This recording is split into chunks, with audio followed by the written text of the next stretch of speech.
जय सिया राम महाराज जी। जय सिया राम, जय सिया राम। क्या नाम है आपका?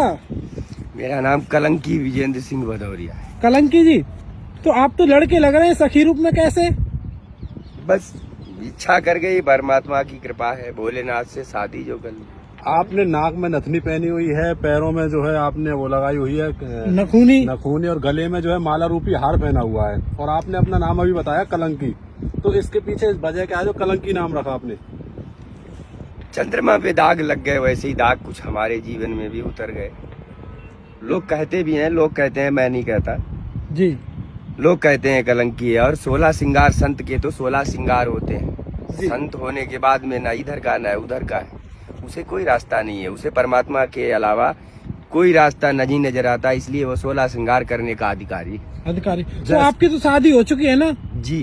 तो आपने वो शादी कैसे छूट गई? आप शादी हुई और छूट गई पैसे के अभाव में। कारण बहुत से कारण रहे जी, थोड़ा उस कारण को बताइए। वो कारण ये है कि एक तरफा प्यार है, हम प्यार करते हैं, वो प्यार नहीं करता है। दूसरा, जब सामने वाला ही प्यार नहीं करता है तो फिर टूट तो जाना ही। अच्छा, तो कितने वर्ष से आप इस रूप में हैं महाराज जी? मुझे 3 वर्ष हो गए लगभग 3 वर्ष हो गए इस बेस को, और घर से निकले हुए 7 वर्ष। अच्छा, तो आप काम क्या करते थे पहले? पहले मैं बिजनेस करता था, अपना लड़के लगा के काम करता था। काफी काम था देहरादून में, सैलाकुई में जी। कुछ लड़के लगाकर अपना कारोबार मंडी से था, तो वो कारोबार किया करता था। गांव में खेती बाड़ी थी, जमीन थी, उससे भी पैसा आता था। तो आपके बच्चे तो खेती बाड़ी के सहारे जी रहे हैं। अच्छा। बच्चे तो आपको याद करते होंगे? याद करते होंगे, पर हम क्या कर सकते हैं। याद वो हमको अगर करते तो ढूंढते, कुछ परेशानियां वो उठाते, वो हमें याद नहीं करते, बस हम उन्हें याद करते। अरे, तो आप ये बताइए, जैसे आपने सखी रूप धारण किया, आप चाहते तो जैसे कोई और भी जैसे रूप है बाबाओं के, वो भी रूप धारण कर सकते थे, भगवा पहन सकते थे, तो आपने सखी रूप क्यों धारण किया? संत भेष अब तक कितना बदनाम हो चुका है, मुझे बदनामी की ड्रेस पहननी नहीं। अरे वाह, सब बदनाम है और कोई भी मुझे संत नजर आता ही नहीं है।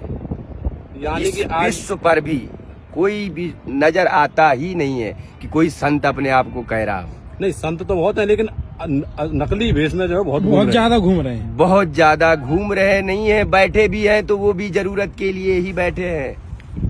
अच्छा, धर्म की झोली खाली है। कभी देखो हमारे साथ चलकर, उन्होंने कहा आपको प्यार होने लगेगा, मेरे साथ समय बिताकर तो देखो। अरे वाह, क्या बात है महाराज जी। यह बताइए कि कभी घर जाने की इच्छा नहीं करती है बच्चों के पास, पत्नी के पास? घर जाने की भी इच्छा होती थी, गया 1-2 बार, वापस गया मैं, ऐसी बात नहीं, बीच में मैं वापस भी गया। बट उन्हें स्वीकार नहीं, मैं उन्हें ये भेष स्वीकार नहीं। और अब अगर वो भेष स्वीकार नहीं है तो हम क्यों बार बार किसी के टक्कर मारें, किसी के पैरों में? तो ये बताइए, आप करें, अगर पैरों में अर्चन ही करना है तो परमात्मा को करेंगे ना। जी। आप किसकी सखी हैं?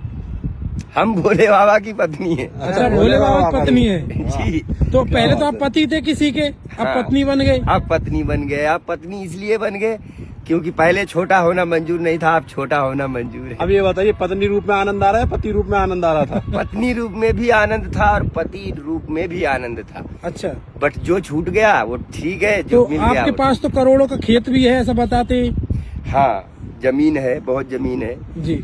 उस जमीन को हमारे पिताजी, मेरे कुछ चाल चलन खराब थे, उस वजह से पिताजी ने हमारे बच्चों के नाम जमीन करवा दी थी, हमारे परिवार ने अच्छा, शुरुआत में। तो वो फिर जब उनके नाम हो गई तो उनको तो पलड़ा भारी है। बेकार तो मैं हो गया ना, सड़क पे पड़ा। अच्छा, अब आपको पत्नी बुलाए आपकी तो जाओगे आप? अब नहीं जाएंगे। जाना चाहा मैंने, 7 साल में कई बार मैं वापस गया। अच्छा, एक बार नहीं, कई बार वापस गया। जी। तो जब उन्हें अब तक स्वीकार नहीं, तो अब आगे कटी जाएगी, जैसे भी कटेगी कट जाए। अच्छा, तो अब आपका स्थान कोई है कि नहीं कि ऐसे ही घूमते हैं जगह जगह? स्थान नहीं है, बट सड़क पे सो जाना है, दुकान के सामने सो जाना है, कहीं भी सो जाना है, सोना ही तो है। अच्छा। छोटी पेट में भंडारे बहुत हो। जैसे बहुत से संत अपने पास बिस्तर वगैरह सब कंबल रखते हैं, तो आपके पास कोई नहीं है सब कुछ? मैं क्या रखूंगा, मेरे से संभलता ही नहीं। तो ठंड तो लगती होगी रात को? फिर ठंड लगती होगी तो इसी का नाम तो तपस्या है। अच्छा, एक लास्ट क्वेश्चन और पूछेंगे आपसे, भगवान है कि नहीं? आपको लगा कि जब आपने सब कुछ छोड़ा है तो भगवान है कि नहीं? भगवान है। अच्छा, और भगवान धरती पर है, 33 करोड़ देवी देवताओं के साथ है, इसीलिए तो शादी हुई है। शादी ऐसे कैसे हो सकती है? अरे वाह, क्या बात है। भोले बाबा से इन्होंने शादी की है, और ये देखिए इन्होंने नखूनी लगाई हुई है ना, गले में हार है और सुंदर रूप धारण किया हुआ है। पैसे के अभाव के कारण मेरे पास धन नहीं है, मैं मांगता भी नहीं हूँ, इसलिए ये श्रृंगार अधूरा है। कभी कभी तो फुल श्रृंगार होता है। अच्छा, आप चिंता मत करिए, हम आपको दक्षिणा देंगे। ये बताइए, आप मांग भी भरते हैं क्या?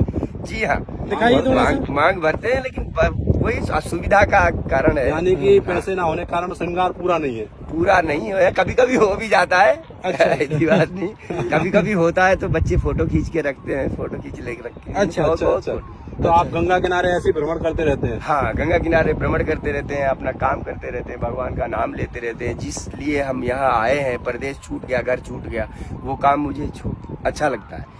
वो राम का नाम मुझे लेना ही लेना है, भगवान का पूजा करनी ही करनी है, गंगा माँ को चरण स्पर्श करना ही करना है। क्योंकि जिस काम के लिए मैंने घर छोड़ दिया, बच्चे छोड़ दिए, किसी की बात नहीं सुनी, अपना ही अपना चलाया, फिर वो काम तो मुझे मजबूरी बस करना पड़ेगा और करना ही है। और ये मजबूरी भी नहीं है कोई, क्योंकि ये प्रेम है, ये उनसे प्रेम है। क्योंकि उन्होंने मेरे हर एक आनंद को आनंद दिया और आनंद के भी आनंद को आनंद दिया। हर एक चीज को उन्होंने मुझे समर्पण किया। मैंने जब उन्हें अपना तन दिया तो उन्होंने भी मेरे हर एक मनोकामना को पूरा किया। यानी कि आपने अपना तन समर्पण किया तो भगवान ने भी जो उन्होंने मुझे अपना सारा